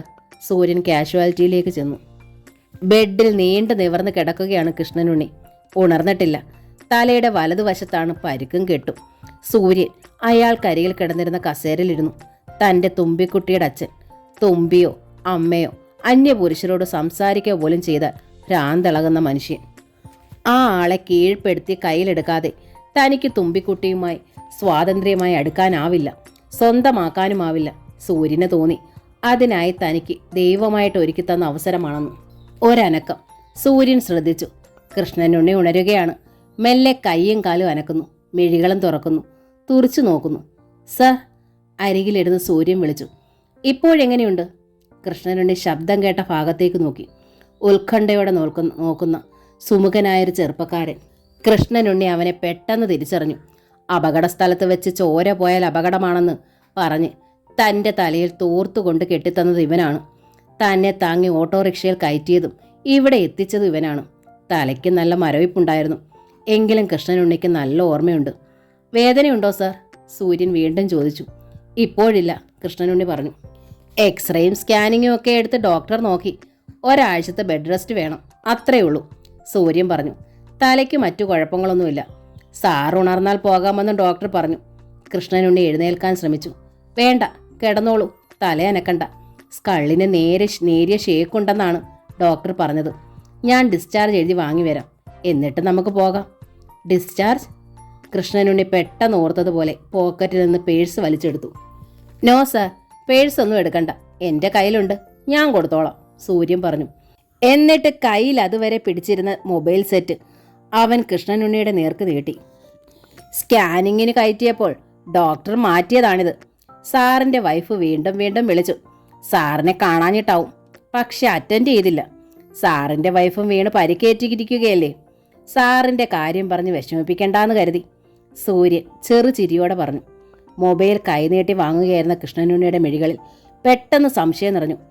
എൻ്റെ വൈഫ് വീണ് പരിക്കേറ്റിരിക്കുകയാണെന്ന് ആര് പറഞ്ഞു? എൻ്റെ വീട് സാറിൻ്റെ വീടിൻ്റെ അടുത്ത് തന്നെയാണ്. ഇന്നലെ മുറ്റത്ത് വീണ് നെറ്റി മുറിഞ്ഞ് ചോര ഒഴുകുന്നത് കണ്ടപ്പോൾ ഞാനാണ് കാറിൽ കയറ്റി ഇവിടെ എത്തിച്ചത്. ഉവ്വോ, കൃഷ്ണനുണ്ണിയുടെ മുഖം തെളിഞ്ഞു. എന്താ പേര്? സൂര്യൻ. കണ്ടൊരു നന്ദി പറയണമെന്ന് ഞാൻ ഇന്നലെ മോളോട് പറഞ്ഞതേ ഉള്ളൂ. നന്ദി പറയാനും മാത്രം ഞാനൊന്നും ചെയ്തില്ല സാർ, സൂര്യൻ പുഞ്ചിരിച്ചു. വീട് അവിടെ ഏത് ഭാഗത്തായിട്ട് വരും? സാറിന് മുരിക്കുമ്പുഴയെന്നാണ് തിരിയേണ്ടത്. എനിക്ക് അപ്പുറത്തെ ജംഗ്ഷനിൽ നിന്നാണ് വാഴയമടത്തിയെന്ന് സൂര്യൻ പറഞ്ഞു. വെള്ളിയെ പള്ളിയിലായിട്ട് വരും. അവിടെ സാറിൻ്റെ അടുത്ത് താഴേമനെ താമസിക്കുന്ന അംബിക അമ്മയുടെ മകളുടെ മകനാ ഞാൻ. അത് ശരി, കൃഷ്ണനുണ്ണി പറഞ്ഞു. അതാണ് അതുവഴി വന്നതല്ലേ? അതെ, സൂര്യൻ സമ്മതിച്ചു. കൃഷ്ണനുണ്ണിക്ക് തൃപ്തിയായി. കൃഷ്ണനുണ്ണി തടഞ്ഞെങ്കിലും സൂര്യൻ തന്നെ പോയി ഹോസ്പിറ്റലിൽ ബില്ലടച്ച് ഡിസ്ചാർജ് വാങ്ങി. ഡോക്ടർ കുറിച്ച മറ്റു മരുന്നുകളും വാങ്ങി. തിരികെ അവൻ വരുമ്പോൾ ഒരു വീൽ ചെയറും കൊണ്ടുവന്നു. കൃഷ്ണനുണ്ണിയുടെ തല ഒട്ടും അനങ്ങാത്ത വിധം സൂര്യൻ തന്നെ അയാളെ വീൽ ചെയറിലിരുത്തി മെല്ലെ തള്ളി. ഹോസ്പിറ്റൽ ഗേറ്റിനപ്പുറത്ത് തന്നെ ഉണ്ടായിരുന്നു ടാക്സി. ടാക്സിക്കുള്ളിലും കൃഷ്ണനുണ്ണിയെ മെല്ലെ പിടിച്ചിരുത്തി. വണ്ടി നീങ്ങുമ്പോൾ തനിക്കരികിലിരിക്കുന്ന ഉത്സാഹപ്രകൃതനായ ചെറുപ്പക്കാരനെ കൃഷ്ണനുണ്ണി സ്നേഹത്തോടെ നോക്കി. അവൻ്റെ സേവന സന്നദ്ധത, ഭവ്യതയും ബഹുമാനവും നിറഞ്ഞ പെരുമാറ്റം, സ്നേഹമായ സംസാരം, ചിരി എല്ലാം അയാൾക്ക് ഇഷ്ടമായി. ഈ പ്രായത്തിൽ തനിക്കൊരു മകനുണ്ടായിരുന്നെങ്കിൽ ഇങ്ങനെയൊക്കെ ചെയ്യുമോ? അങ്ങനെയൊക്കെ ചെയ്യുന്നു. അന്യനായ ഇവൻ. ഇക്കാലത്തെ ചെറുപ്പക്കാരിൽ തീരെ കാണാൻ കിട്ടാത്ത ഗുണങ്ങൾ. കൃഷ്ണനുണ്ണിക്ക് തൃപ്തിയായി. അമ്മയ്ക്ക് വയ്യാത്ത നിലയിൽ കണ്ടിട്ട് പോയതിനാൽ തുഷാര കോളേജിൽ നിന്ന് ഉച്ചയ്ക്കേ വന്നു. അച്ഛനെ കാണുന്നില്ലടി മോളെ. ഒറ്റയ്ക്കാകെ പരിഭ്രമിച്ചിരിക്കുകയായിരുന്ന രാധിക മകളെ കണ്ടപാടെ കരച്ചിലോടെ പറഞ്ഞു. വിളിച്ചു നോക്കിയിട്ട് മൊബൈലും ഓഫാക്കി വെച്ചിരിക്കുക. അച്ഛൻ ഓഫീസിലുണ്ടാവും അമ്മേ, തുഷാര പറഞ്ഞു. ഇല്ല മോളെ, ഞാൻ ഓഫീസിലും വിളിച്ചു നോക്കി. ഉണ്ണിയേട്ടൻ അവിടെയും ചെന്നിട്ടില്ല. പിന്നെ അച്ഛൻ ഇതെവിടെ പോയി? തുഷാരയ്ക്കും പരിഭ്രമമായി. അപ്പോഴാണ് അവർ രണ്ടാളും ആ കാഴ്ച കണ്ടത്. മുറ്റത്തേക്കൊരു ടാക്സി വന്ന് നിൽക്കുന്നു. ടാക്സിക്കുള്ളിൽ നിന്ന് തലയിൽ വലിയൊരു ബാൻഡേജുമായി ഇറങ്ങുന്നു കൃഷ്ണനുണ്ണി. ഒപ്പം സൂര്യനും. ഇരുവരും നടുങ്ങിപ്പോയി. ഉണ്ണിയേട്ടാ, എന്താണിത്? രാധിക പരിഭ്രാന്തിയോടെ ഉമ്മറത്തേക്ക് വന്നു. അച്ഛാ, എന്താ അച്ഛാ പറ്റിയേ? ഒരു ചെറിയ ആക്സിഡന്റ്, സൂര്യനാണ് മറുപടി പറഞ്ഞത്. നമ്മുടെ ഇവിടെ ജംഗ്ഷനിൽ വെച്ചാണ്. ഇത്രയും സമയം ഹോസ്പിറ്റലിലായിരുന്നു. സാരമായിട്ടൊന്നുമില്ല, ഞാൻ കൂടുണ്ടായിരുന്നു. സാന്ത്വനിപ്പിക്കുന്ന സ്നേഹസ്വരമായിരുന്നു അത്. രാധിക അവനെ കണ്ണിമയ്ക്കാതെ നോക്കി. തൻ്റെ പൊന്നുമകൻ തൻ്റെ ഭർത്താവിൻ്റെ ആപൽഘട്ടത്തിൽ ഒപ്പമുണ്ടായിരുന്നുവെന്നോ? ഈശ്വര, ഇവൻ ആരെന്ന് ഉണ്ണിയേട്ടനെങ്ങാനും അറിഞ്ഞാൽ? അമ്മ എന്താ ഇങ്ങനെ നോക്കുന്നേ? സൂര്യൻ അലിവോടെ പറഞ്ഞു. സാറിനൊന്നുമില്ലമ്മേ, ഒരാഴ്ചത്തെ ബെഡ് റെസ്റ്റ്. അതോടെ സാറ് പഴയതിലും മിടുക്കനാകുന്ന ഡോക്ടർ പറഞ്ഞത്. അമ്മ ആ ബെഡ് അങ്ങ് വിരിച്ചിട്ടാവട്ടെ. ശരിക്ക് സാറിനെ ഞാൻ തന്നെ തലയനക്കാതെ പിടിച്ച് കിടത്തിയേക്കാം. കൃഷ്ണനുണ്ണി സൂര്യൻ്റെ ആ വിളി ശരിക്കും ശ്രദ്ധിച്ചു. അമ്മയെന്ന്. തന്നിലേറെ പ്രായമുള്ള ഒരു സ്ത്രീയെ അമ്മയായി കാണാൻ ശ്രമിക്കുന്ന ഒരുവനെ ഒട്ടും ഭയപ്പെടാനില്ല. കൃഷ്ണനുണ്ണിക്ക് സൂര്യനോട് കൂടുതൽ അടുപ്പം തോന്നി. ബെഡിലേക്ക് കിടന്നുകൊണ്ട് കൃഷ്ണനുണ്ണി രാധികയെ നോക്കി. എന്നിട്ട് പറഞ്ഞു, നീ അറിയോ സൂര്യനെ? നിന്നെ ഇന്നലെ ഹോസ്പിറ്റലിലാക്കിയത് ഈ കുട്ടിയാ. രാധിക ഉൾപേടിയോടെ സൂര്യനെ നോക്കി. നമ്മുടെ അംബികാമ്മയുടെ പേരക്കുട്ടിയാ. ഇരിക്കെ, ഞാൻ ചായ ഉണ്ടാക്കാം. അവിടെ നിന്നൊരു രക്ഷപ്പെടാനായി രാധിക പറഞ്ഞു. നീ അവിടെ ഇരിക്കരാതെ, നിന്റെ ക്ഷീണം പോയിട്ടില്ലല്ലോ. കൃഷ്ണനുണ്ണി സ്നേഹത്തോടെ ശാസിച്ചു. എന്നിട്ട് തുഷാരയെ നോക്കി. ശ്വാസം പിടിച്ച് സൂര്യൻ്റെ അപ്പുറത്ത് നിൽക്കുകയാണവൾ. മോള് ചെന്ന് ചായ ഉണ്ടാക്ക്. ഇപ്പം ചായയൊന്നും വേണ്ട സാർ, സൂര്യൻ ഭവ്യത വിടാതെ പറഞ്ഞു. ഞാൻ വേഗം വീട്ടിലേക്ക് പോവാണ്. സമയം 2:30 കഴിഞ്ഞില്ലേ? ഊണ് കഴിക്കാറായി. എങ്കിൽ ഊണെടുക്കാം സൂര്യൻ, കൃഷ്ണനുണ്ണി പറഞ്ഞു. എനിക്ക് വേണ്ടിയല്ലേ ഇത്രയും സമയം സൂര്യൻ ഉണ്ണാതിരുന്നത്? അതല്ല സാർ, ഞാൻ ചെല്ലാൻ കാത്തിരിക്കുകയാണ് എൻ്റെ അമ്മ. ഞാൻ കഴിക്കാതെ എൻ്റെ അമ്മ ഊണ് കഴിക്കില്ല, സൂര്യൻ പറഞ്ഞു. അമ്മയെക്കുറിച്ച് പറയുന്ന സൂര്യൻ്റെ മുഖത്തെ സ്നേഹോഷ്മളത ശ്രദ്ധിച്ചു രാധിക. സൂര്യൻ്റെ അച്ഛൻ? കൃഷ്ണനുണ്ണി ചോദിച്ചു. അച്ഛൻ സ്റ്റേറ്റ് ബാങ്ക് മാനേജറാണ്, പാലായിൽ തന്നെ. ഒരു ദിവസം സാറ് വീട്ടിലേക്ക് വരണം. അച്ഛനെ അമ്മയും പരിചയപ്പെടാം, സൂര്യൻ പറഞ്ഞു. രാധിക വല്ലാതെ പേടിച്ചു. ഈശ്വര, എന്തൊക്കെയാണിത്? സൂര്യൻ്റെ നാവിൽ നിന്ന് അച്ഛൻ്റെ പേരെങ്ങാണം വീണുപോയാൽ, ഉണ്ണിയേട്ടൻ ആ വീട്ടിലേക്ക് ചെന്നാൽ അതോടെ തകർന്നു എല്ലാം. ഞാൻ ഇറങ്ങട്ടെ സാർ, നാളെ വരാം. സൂര്യൻ യാത്ര പറഞ്ഞ് ഇറങ്ങിക്കഴിഞ്ഞു. നാളെ വരണ്ട എന്ന് കൃഷ്ണനുണ്ണി വിലക്കിയില്ല എന്നത് രാധിക അമ്പരപ്പോടെ ശ്രദ്ധിച്ചു. നല്ലൊരു ചെറുപ്പക്കാരൻ അല്ലേ രാധേ? കൃഷ്ണനുണ്ണി രാധികയുടെ മുഖത്തേക്ക് നോക്കി. എൻ്റെ ദൈവമേ, ഉണ്ണിയേട്ടനാണോ ഈ പറയുന്നത്? രാധിക അമ്പരന്നു. തുഷാരയ്ക്കും വല്ലാത്തൊരമ്പരപ്പായിരുന്നു അത്. സൂര്യേട്ടൻ അച്ഛനെ എങ്ങനെ മയക്കിയെടുത്തു? അതും ഇത്ര കുറഞ്ഞ സമയത്തിനുള്ളിൽ. ആരാമത്തെ ഡൈനിങ് ടേബിളിൽ വീർപ്പിച്ച മുഖത്തോടെ ഇരിക്കുകയായിരുന്നു പത്മിനി. പത്മിനി മാത്രമല്ല, രാജലക്ഷ്മിയും ഉണ്ട് അതേപടി. ഞാനിവിടെ ചെറുപുഷ്പം ഹോസ്പിറ്റലിലാണമ്മേ. തുമ്പിക്കുട്ടിയുടെ അച്ഛനൊരു ആക്സിഡൻറ്റ്. ഞാൻ അല്പം കഴിഞ്ഞേ വരൂ. ഇടയ്ക്ക് മൊബൈലിലേക്ക് പത്മിനി വിളിച്ചപ്പോൾ സൂര്യൻ പറഞ്ഞിരുന്നു. അതിൻ്റെ വീർപ്പാണ് രണ്ടാൾക്കും. സൂര്യൻ വന്നതേ രണ്ടാളും ഒരുമിച്ചായിരുന്നു ആക്രമണം. ആ തുമ്പിയുടെ വീട്ടിലെ കാര്യങ്ങൾ നോക്കാൻ നീ മാത്രമേ ഉള്ളോടാ? പത്മിനി ചീറി. ആ പെണ്ണിനെ ഞാനൊന്ന് കാണട്ടെ, എന്ത് കാര്യമുണ്ടായാലും ഇവനെ എന്തിനാ വിളിക്കുന്നതെന്നൊന്ന് ചോദിച്ചിട്ടേ ഉള്ളൂ. രാജലക്ഷ്മിയും ചീറി. എന്നെ ഇന്ന് അവൾ വിളിച്ചിട്ടല്ല ഞാൻ പോയത്. സൂര്യൻ്റെ സ്വരം കടുത്തു. വണ്ടി ഇടിച്ച് അയാൾ വീണത് എൻ്റെ മുമ്പിലേക്കാ, അതാണ് ഞാൻ കൂടെ പോയത്. സൂര്യൻ രാജലക്ഷ്മിയുടെ മുൻപിലേക്ക് വന്നു നിന്നു. എന്നിട്ട് പറഞ്ഞു, ഇനി തുമ്പി വിളിച്ചിട്ടാണെന്ന് തന്നെ ഇരിക്കട്ടെ, അതിലെന്താ തെറ്റ്? അച്ഛമ്മ ഒരു കാര്യം മനസ്സിലാക്കണം. ഞാൻ കെട്ടാൻ പോകുന്ന പെണ്ണാ തുമ്പി. അവൾക്കൊരാവശ്യം നേരിട്ടാൽ അവൾ എന്നെ അല്ലാതെ മറ്റാരെയാ വിളിക്കേണ്ടത്? പത്മിനി സ്തംഭിച്ച് രാജലക്ഷ്മിയെ നോക്കി. മറുത്ത് പറയാനാവാത്തൊരു സ്തംഭനാവസ്ഥയിലായിരുന്നു രാജലക്ഷ്മി. ഒരേ ഇരിപ്പ്. പിറ്റേന്ന് തുഷാര കോളേജിലേക്ക് പോകാൻ ഇറങ്ങുന്ന കൃത്യസമയം കണക്കാക്കി സൂര്യൻ ബൈക്കിലെതിരെ ചെന്നു. അവൾക്ക് മുൻപിൽ വണ്ടി നിർത്തി. ഞാൻ തുമ്പിയുടെ അച്ഛൻ്റെ മുൻപിൽ ചില നമ്പറൊക്കെ ഇറക്കി പരീക്ഷിക്കുക. ആളിൻ്റെ മനസ്സൊന്ന് കയ്യിലെടുത്തിട്ട് വേണം അടുത്ത നമ്പർ ഇറക്കാൻ, സൂര്യൻ പറഞ്ഞു. തുഷാര പുഞ്ചിരിച്ചു. നിൽപ്പും ഭവ്യതയൊക്കെ കണ്ടപ്പോൾ ഞാൻ ഊഹിച്ചു. പക്ഷേ സൂര്യേട്ടൻ 18 അടവും പയറ്റിക്കോ. എൻ്റെ അച്ഛനെ കയ്യിലെടുക്കാമെന്ന് പ്രതീക്ഷിക്കേ വേണ്ട. അത് കാണാം, സൂര്യൻ വെല്ലുവിളിച്ചു. കാണാം, തുഷാരയും ചിരിച്ചു. അവളെ കടന്നവൻ വണ്ടി മുമ്പോട്ട് വിട്ടു. കൃഷ്ണനുണ്ണി ചിരിയോടെ അവനെ സ്വീകരിച്ചു. സൂര്യൻ കുശലം ചോദിച്ചു. പെട്ടെന്ന് തന്നെ മടങ്ങി. ഒരാഴ്ച സൂര്യൻ കൃഷ്ണനുണ്ണിയെ സന്ദർശിച്ചു. തുഷാര ഉള്ളപ്പോഴും ഇല്ലാത്തപ്പോഴും. കൃഷ്ണനുണ്ണിയുടെ കാഴ്ചപ്പാട് വെച്ചവൻ തുഷാരെ തീരെ ശ്രദ്ധിച്ചതേയില്ല. കൃഷ്ണനുണ്ണി അത് മനസ്സിലാക്കുന്നുണ്ടായിരുന്നു. തൻ്റെ മോളെപ്പോലൊരു പെൺകുട്ടിയെ കണ്ടിട്ടും തികഞ്ഞ മര്യാദ പുലർത്തുന്ന, ചെറിയ കുശല പ്രശ്നങ്ങളിൽ മാത്രം സംസാരിക്കുന്ന അവൻ്റെ സംസ്കാരം അയാൾക്ക് ഒരുപാട് ഇഷ്ടമായി. ഒരാഴ്ച കഴിഞ്ഞതോടെ കൃഷ്ണനുണ്ണിക്ക് പറഞ്ഞിരുന്ന ബെഡ് റെസ്റ്റ് തീരുകയാണ്. സ്റ്റിച്ചിൻ്റെ ഭാഗത്ത് സാറിന് വേദന ഒട്ടുമില്ലല്ലോ? അന്ന് വന്നപ്പോൾ സൂര്യൻ ചോദിച്ചു. ഇല്ല, നാളെ പോയി സ്റ്റിച്ച് എടുക്കണം, എന്നിട്ട് ഓഫീസിൽ പോയി തുടങ്ങണം, കൃഷ്ണനുണ്ണി പറഞ്ഞു. ഉമ്മറത്തായിരുന്നു രണ്ടാളും. തുഷാര രണ്ടാൾക്കും വേണ്ടി ചായയുമായി വന്നു. രാധിക രണ്ടാൾക്കുമായി ഇലയടയും കൊണ്ടുവന്നു. ഞാൻ ഇന്ന് വന്നത് സാറിനോടൊരു കാര്യം സമ്മതം ചോദിക്കാനാണ്. സൂര്യൻ മെല്ലെ തുഷാരെ പാളിയൊന്ന് നോക്കിയിട്ട് കൃഷ്ണനുണ്ണിയോട് പറഞ്ഞു. എന്താ സൂര്യ? സാറിന് സമ്മതമാണെങ്കിലും ഇല്ലെങ്കിലും തുറന്നു പറയണം. ഉത്തരം ഏതായാലും എനിക്ക് സാറിനോട് ഒട്ടും സ്നേഹക്കുറവുണ്ടാകില്ല. കാര്യം പറയടോ സൂര്യ, കൃഷ്ണനുണ്ണി ചിരിച്ചു. എൻ്റെ അംബിക മുത്തശ്ശിക്ക് സാറിൻ്റെ മകൾ തുമ്പിയെ ഒരുപാട് ഇഷ്ടമാണ്.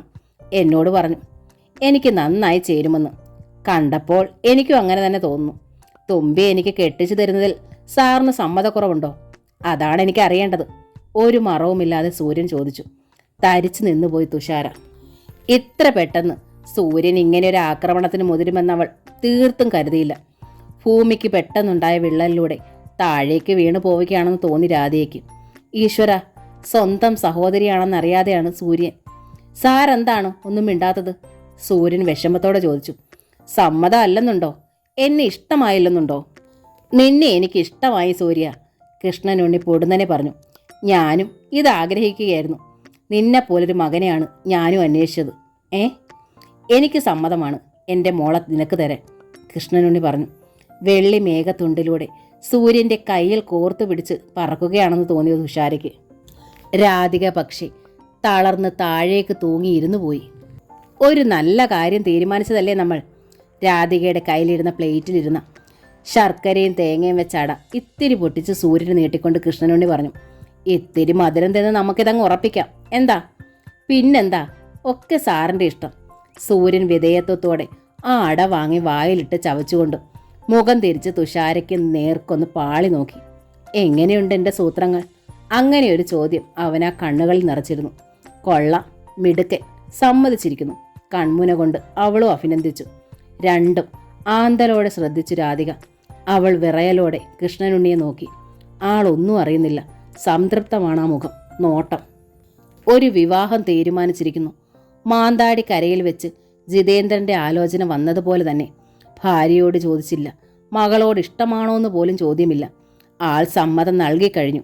അന്നത്തെ അതേ ആൾ തന്നെ ഇന്നും. അതേ ചിന്തകൾ, അതേ പ്രവർത്തികൾ, ഒരു മാറ്റവും ഇല്ല. ആൾ മാറിയോന്ന് താൻ ധരിച്ചത് വെറുതെ. തുമ്പിക്ക് മുൻപേ സമ്മതമായിരുന്നത് കൊണ്ട് പ്രശ്നങ്ങളൊന്നുമില്ല. ഇവിടെ പക്ഷേ ആർക്കൊക്കെ സമ്മതമുണ്ടായാലും രാധയ്ക്ക് സമ്മതിക്കാൻ വയ്യല്ലോ. ഉണ്ണിയേട്ടാ, അവൾ വിളിച്ചു, ഉള്ളിലടക്കിയ ഭീതിയോടെ. എന്താ? കൃഷ്ണനുണ്ണി മുഖം തിരിച്ച് ഭാര്യയെ നോക്കി. അല്ല, ഉണ്ണിയേട്ടൻ കല്യാണമൊക്കെ ഇങ്ങനെ പെട്ടെന്ന് തീരുമാനിച്ചാൽ എങ്ങനെയാ? തുമ്പി പഠിക്കുകയല്ലേ? മടിച്ച് അവൾ ചോദിച്ചു. ആ ചോദ്യം ചെയ്യൽ കൃഷ്ണനുണ്ണിക്ക് ഒട്ടും ഇഷ്ടമായില്ല. ഒറ്റ നിമിഷം കൊണ്ട് ആ മുഖം ചുവന്നു, കണ്ണുകളും. ഇപ്പം തീരുമാനിച്ചെന്ന് വെച്ച് ഇപ്പം നടത്തുന്നില്ല. ആഹ്ലാദത്തിലായിരുന്ന കൃഷ്ണനുണ്ണിയുടെ സ്വരം കനത്തു. രാധികയ്ക്ക് മനസ്സിലായി താൻ പറഞ്ഞത് ഉണ്ണിയേട്ടൻ ഇഷ്ടമായില്ല. അതാണ് ഈ സ്വരം മാറ്റവും ഗൗരവവും. പക്ഷെ പറയാതിരിക്കാൻ വയ്യ. രാധിക രണ്ടും കൽപ്പിച്ച് വീണ്ടും പറഞ്ഞു, അതല്ല ഉണ്ണിയേട്ടാ, നമ്മൾ തന്നെ അങ്ങ് തീരുമാനിച്ചാൽ പോരല്ലോ. സൂര്യൻ്റെ അച്ഛനും അമ്മയ്ക്കും ഒക്കെ ഇഷ്ടമാണോന്നറിയാതെ അവരൂടെ വന്നിട്ട് പോരെ? കൃഷ്ണനുണ്ണി ചാടി എണീറ്റു. നിന്നോടാരാടി അഭിപ്രായം ചോദിച്ചത്? അതൊരാക്രോശമായിരുന്നു. സൂര്യൻ പോലും നടുങ്ങി എണീറ്റു പോയി. ആണുങ്ങൾ ഉമ്മറത്ത് വന്നാൽ എഴുന്നള്ളി ഇറങ്ങി നിൽക്കരുതെന്ന് പറഞ്ഞിട്ടില്ലേടി അമ്മയോടും മകളോടും? കൃഷ്ണനുണ്ണി വീണ്ടും കയർത്തു. രാധയ്ക്ക് മനസ്സിലായി പഴയ ആ ഉഗ്രഭാവം വീണ്ടും ഉയർത്തെഴുന്നേറ്റിരിക്കുന്നു. കേറിപ്പോടിയകത്ത്. സൂര്യന്റെ മുൻപിൽ വെച്ചുള്ള ആ അപമാനം തുഷാരയുടെ നെഞ്ചു വിങ്ങി. അവൾ മുറിക്കുള്ളിലേക്ക് വലിഞ്ഞു. ഭയന്ന് വിളറിപ്പോയിരുന്നു രാധികയും. അവളും പിൻവലിഞ്ഞു. കൃഷ്ണനുണ്ണിയിൽ പെട്ടെന്നുണ്ടായ മാറ്റം സൂര്യനെ അമ്പരിപ്പിച്ചു. എന്താ സാർ, എന്തു പറ്റി? അവൻ ചോദിച്ചു. ആ, നിന്റെ അച്ഛനോട് പറയ് എന്നെ വന്നൊന്ന് കാണാൻ, എന്നിട്ട് തീരുമാനിക്കാൻ കാര്യങ്ങൾ, അത്യന്തം ഗൗരവത്തിൽ കൃഷ്ണനുണ്ണി പറഞ്ഞു. എന്നിട്ട് അയാൾ ഉമ്മറത്ത് നിന്ന് മുറിയിലേക്ക് കയറി. പടിക്കൽ വരെ എത്തിയപ്പോൾ കലമുഴഞ്ഞു പോയ സങ്കടം തോന്നി സൂര്യന്. അച്ഛനെ വിളിച്ചോണ്ട് വരാൻ, എന്നിട്ട് തീരുമാനിക്കാമെന്ന്.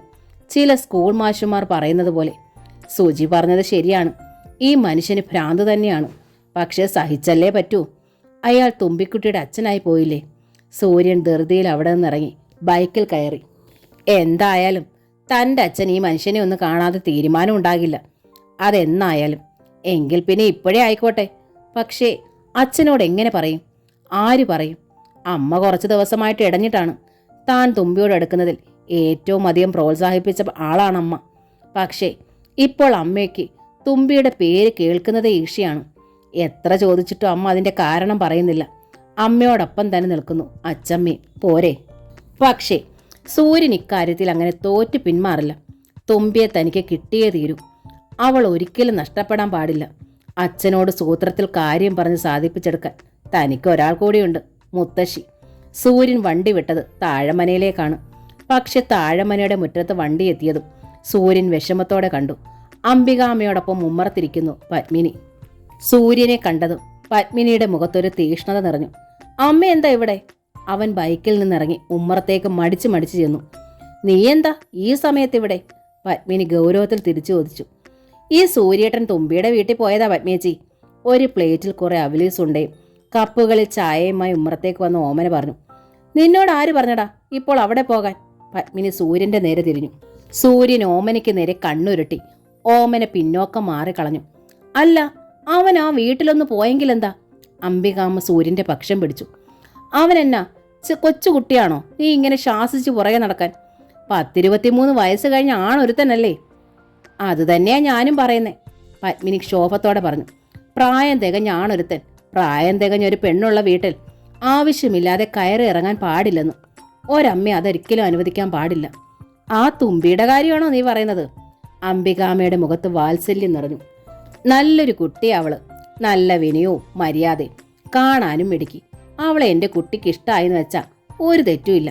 നമുക്കതങ്ങ് നടത്തി കൊടുക്കാൻ പത്മേ. പത്മിനി വിയർത്തുപോയി. അംബികാമ്മ സൂര്യനെ തലോടി. നീ മുത്തശ്ശിയോട് തുറന്നു പറയടാ, നിനക്ക് അവളെ ഇഷ്ടമായോ? സൂര്യൻ മടിക്കാതെ പറഞ്ഞു. തുമ്പിയുടെ അച്ഛന് സമ്മതമായി. ഇനി അച്ഛനോട് വിവരം ഒന്ന് പറയണം. അച്ഛന്മാര് തമ്മിൽ സംസാരിച്ച് തീരുമാനിച്ചാൽ മാത്രം മതി മുത്തശ്ശി. അമ്പട കേമാ. അംബികാമ്മ സൂര്യന് വാത്സല്യത്തോടെ പിടിച്ച് നെറുകയിൽ ഉമ്മ വെച്ചു. ഇത്ര വരെ ആയോ നീ? കൊള്ളാമെടം എടുക്കാ. ഏതായാലും രഘുവിനോട് വിവരം പറഞ്ഞ് കാര്യം നടത്തുന്നത് ഇനി എൻ്റെ ചുമതലയാ. ഞാൻ ഏറ്റു. അംബികാമ്മ വാക്കു കൊടുത്തു. ഹായ് എൻ്റെ പുന്നാര മുത്തശ്ശി. സൂര്യൻ അംബികാമ്മയുടെ കവിളത്തും ഒരു മുത്തം നൽകി. എന്നിട്ട് പറഞ്ഞിട്ടെന്നവണ്ണം ബൈക്കിലേക്ക് കയറി. അമ്മേ ടാറ്റാ. പത്മിനിയുടെ നേരെ കൈ വീശി കാണിച്ചിട്ട് സൂര്യൻ തൻ്റെ ബൈക്ക് പറത്തി വിട്ടു. സ്തംഭിച്ചിരിക്കുകയാണ് പത്മിനി. നീ എന്താ പത്മേ മിണ്ടാത്തത്? ആ കൃഷ്ണനുണ്ണി ഇത്തിരി മൊശക്കോടനാ. എന്നാലും ആ രാധികയെ മോള് നല്ല പൊന്നും കൊടുത്തു സ്വഭാവക്കാരാ. രഘുവിനോട് പറഞ്ഞ് നമുക്ക് ഇക്കാര്യത്തിലൊരു തീരുമാനം ഉണ്ടാക്കി വെക്കാം. എന്താ? അമ്മ എന്തറിഞ്ഞിട്ടാ ഈ പറയുന്നത്? പത്മിനി അന്താളിപ്പോടെ പറഞ്ഞു. എന്താടി, ആ രാധിക ആരാന്ന് കരുതിയിട്ടാ? ആരാ? അംബികാമ്മയുടെ നെറ്റി ചൊളിഞ്ഞു. അതാമേ രഘുവേട്ടൻ്റെ. പത്മിനി വിമ്മിട്ടത്തോടെ നിർത്തി. രഘുവിൻ്റെ? അംബികാമ്മയുടെ മുഖം വല്ലാതെ ചുളിഞ്ഞു സംശയത്തോടെ. അതാ അമ്മേ, അവരാ രഘുവേട്ടനെ ഉപേക്ഷിച്ചന്ന് പോയത്. അവർ തന്നെയാ സൂര്യയുടെ അമ്മ, എൻ്റെ കടപ്പാട്ടൂരപ്പ. അംബികാമ്മയുടെ കണ്ണു മിഴിഞ്ഞു. അപ്പ ആ തുമ്പി സൂര്യയുടെ പെങ്ങള് കൊച്ചല്ലേടി പത്മേ? ഒരമ്മ പെറ്റ മക്കള്. അതെ. എൻ്റെ ദൈവങ്ങളെ, എന്നതായി കേൾക്കുന്നേ? നീ എന്നിട്ട് എന്നാടി അവനോട് പറയാതിരുന്നത്?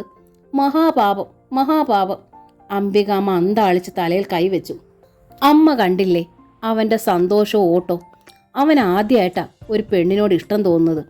അതവൻ ഒട്ടും രഹസ്യമാക്കി വെച്ചില്ല. എന്നോട് തുറന്നു പറഞ്ഞു. എല്ലാവരും അറിഞ്ഞൊരു തീരുമാനത്തിലെത്തണം. പഠിത്തം കഴിഞ്ഞു വിവാഹം, അതൊക്കെയാണ് അവൻ്റെ സ്വപ്നം. പത്മേ, നീ എന്താണ് ഈ പറയുന്നത്? പെങ്ങള് കൊച്ചിനെ കൂട്ടിച്ചേർത്താണ് അവൻ്റെ സ്വപ്നം. അംബികാമ്മ ആവലാതിപ്പെട്ടു. പക്ഷെ സൂര്യക്കത് അറിയില്ലല്ലോ അമ്മേ. അവനതറിയില്ല, പക്ഷെ നിനക്കതറിയാം. അറിഞ്ഞുകൊണ്ട് അവനെ നരകപാപത്തിലോട്ട് തള്ളിയിടുകയാണോടി നീ? അംബികാമ്മ കുറ്റപ്പെടുത്തി. നീ അവനെ തടയണമായിരുന്നു. ഞാൻ എങ്ങനെ തടയണമെന്നാണമ്മേ? പത്മിനിക്ക് നെഞ്ചു വിങ്ങി. അമ്മയ്ക്കറിയില്ലേ അവൻ്റെ അസുഖത്തെക്കുറിച്ച്? ഇനിയൊരു കടുത്ത ഷോക്കുണ്ടായാൽ ഡോക്ടർ പറഞ്ഞത് എൻ്റെ കുഞ്ഞിൻ്റെ ജീവൻ പോലും. പത്മിനി മുഖം പൊത്തി പൊട്ടിക്കരഞ്ഞു. അതോർത്തോർത്ത് കിടന്ന് ഞാനും രഘുവേട്ടനും ഒന്ന് ഉറങ്ങിയിട്ടിപ്പോൾ ഒരുപാട് ദിവസങ്ങളായമ്മേ. അംബികാമ്മ ശരിക്കും നടുങ്ങിയത് ഇപ്പോഴാണ്. അമ്മയ്ക്കായി എന്ന നോവലിൻ്റെ ഈ ഭാഗം ഇവിടെ പൂർണ്ണമാവുകയാണ്. ഈ നോവൽ നിങ്ങൾക്ക് ഇഷ്ടമായെങ്കിൽ ലൈക്ക് ചെയ്ത്, ഷെയർ ചെയ്ത്, സബ്സ്ക്രൈബ് ചെയ്യണേ. Thank you.